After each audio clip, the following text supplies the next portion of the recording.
You have tried the morning routines, the 5 a.m. alarms, the cold showers, the planners with color-coded sections, and the apps that promise to turn you into a machine of efficiency. And maybe some of it worked for a week, maybe two. Then life got messy again, and you were back to feeling like you were always behind, always catching up, always tired. What if the problem is not that you are lazy? What if the problem is that you have been taught a version of productivity that was never designed for a human being to sustain? The world tells you that productivity is output, more tasks, more emails, more accomplishments, faster, better, bigger, and if you are not producing, you are failing. But Jesus lived with a completely different rhythm. He was not lazy. He was not passive. He accomplished more in 3 years of public ministry than most people do in a lifetime. And yet, he never seemed rushed, never seemed frantic, never seemed to measure his worth by how much he got done. So what did he know that we have forgotten? Here are 7 habits from the life of Jesus that reframe what it means to be truly productive. No one will name. Habit 1. Jesus knew his priorities, and he protected them. When you read the Gospels, you notice something strange. Jesus said no a lot. Crowds wanted him to stay. Sick people wanted him to heal them immediately. Religious leaders wanted him to debate, and he walked away from all of it when it conflicted with what he was actually there to do. He had a mission, and he refused to let urgency distract him from importance. Modern productivity teaches you to say yes to everything and then manage the chaos. Jesus taught the opposite. Say no to almost everything so you can say yes to what actually matters. Your calendar is not a report card. It is a statement of what you value. And if everything is important, nothing is. Think about your own life. How many things are on your list because they matter?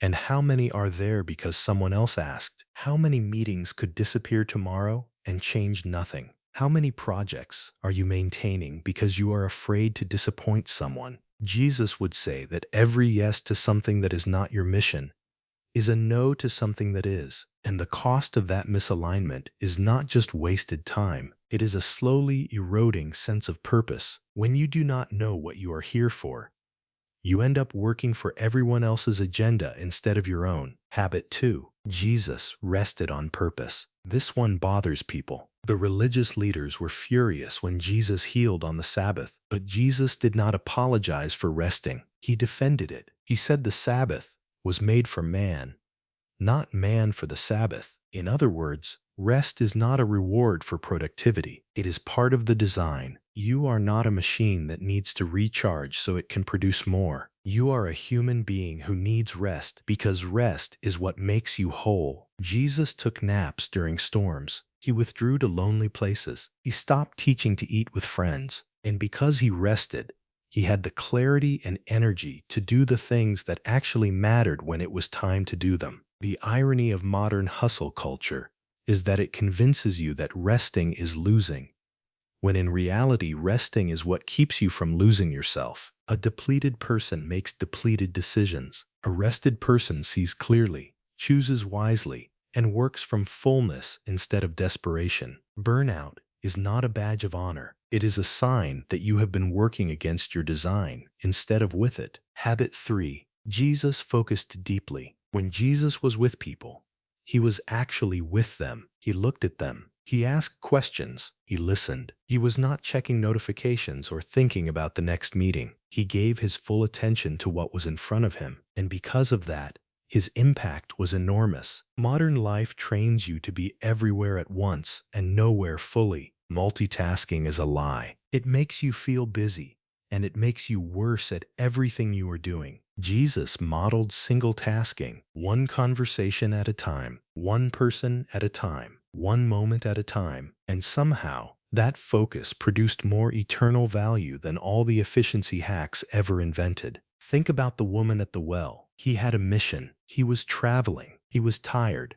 and he stopped for one conversation that changed not just her life, but her entire town. That is what focus does. It turns ordinary moments into extraordinary impact. The distracted person touches many lives shallowly. The focused person touches one life deeply. And depth is what multiplies. Habit 4. Jesus delegated and invested in people. He could have done everything himself. He was God in human flesh. He had unlimited power and unlimited knowledge. And yet, he spent 3 years training 12 ordinary men to carry on his work. He gave them authority. He sent them out. He let them fail and learn. He did not micromanage. He invested. This is a direct challenge to the modern idea that productivity means doing more yourself. Jesus proved that real productivity multiplies through others. If your work dies when you stop, you have not built something. You have just been busy. The most productive thing you can do is raise up people who can do what you do without you. It is slower at first. It requires trust. It means letting go of control. But in the long run,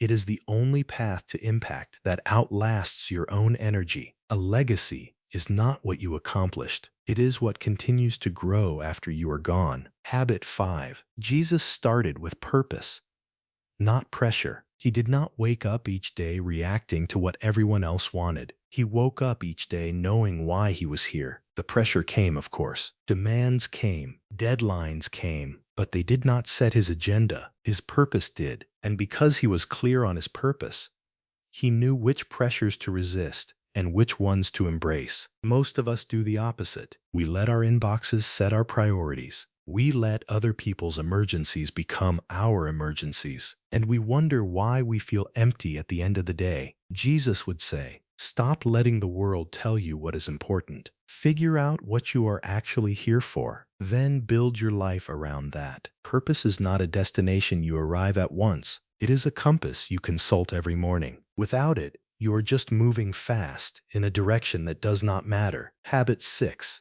Jesus maintained integrity even when it slowed him down. He could have taken shortcuts. He could have compromised a little here and there to get things done faster. The Pharisees offered him power. The crowd offered him popularity. Satan offered him the whole world instantly if he would just cut a corner. And he said no every time. Integrity is expensive. It costs time. It costs opportunity. It costs the easy path. But Jesus showed that a life built on shortcuts is a life that will eventually collapse. The slow path of honesty, kindness, and truthfulness is the only path that lasts. Productivity without integrity is just destruction on a deadline. In a world that rewards speed and excuses corners, Jesus chose the long road, and that road led to a resurrection that changed history. The ends do not justify the means when the means shape who you become. Habit 7. Jesus was patient with the process. He did not force things to happen before their time. He told his followers that he had many things to say to them,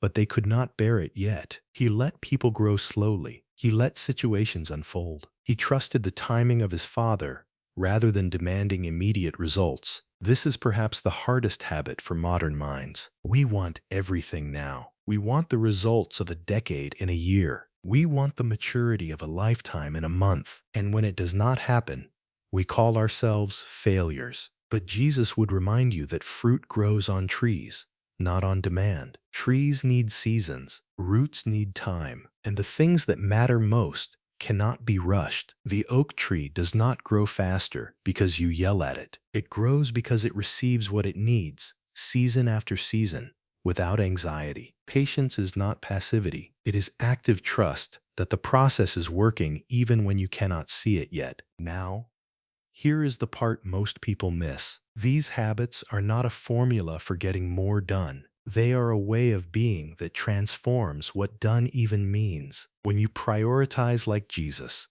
rest like Jesus, focus like Jesus, delegate like Jesus, live with purpose like Jesus, maintain integrity like Jesus, and wait with patience like Jesus, something changes inside you. You stop measuring your life by tasks completed and start measuring it by faithfulness demonstrated. You stop asking, how much did I get done today? And you start asking, did I honor God with my time, my attention, and my choices today? That is productivity redefined, not output, alignment, not speed, direction, not volume, depth. And here is the beautiful part. When you live this way, the output comes, but it comes as a byproduct.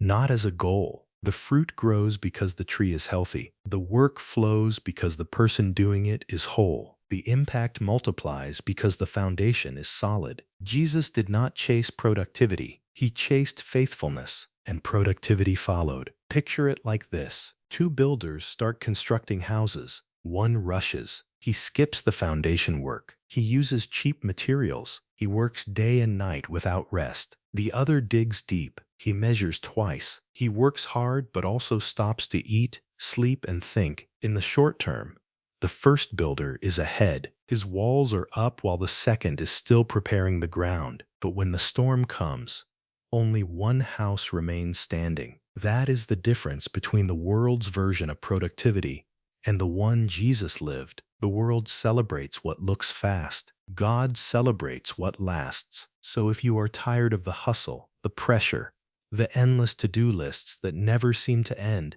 there is another way. It is older, it is slower, and it works better, not because it ignores work, but because it places work inside a framework of meaning that does not collapse under pressure. Your time is a gift to steward. Your character is a witness. Your work is an act of worship, and your presence in the world is not an accident. God placed you here, not so you could produce more, so you could reflect something different inside it. Discipline without purpose breeds exhaustion. Faith and work are not separate worlds. Small, faithful decisions compound, and God cares about how you work, not just what you produce.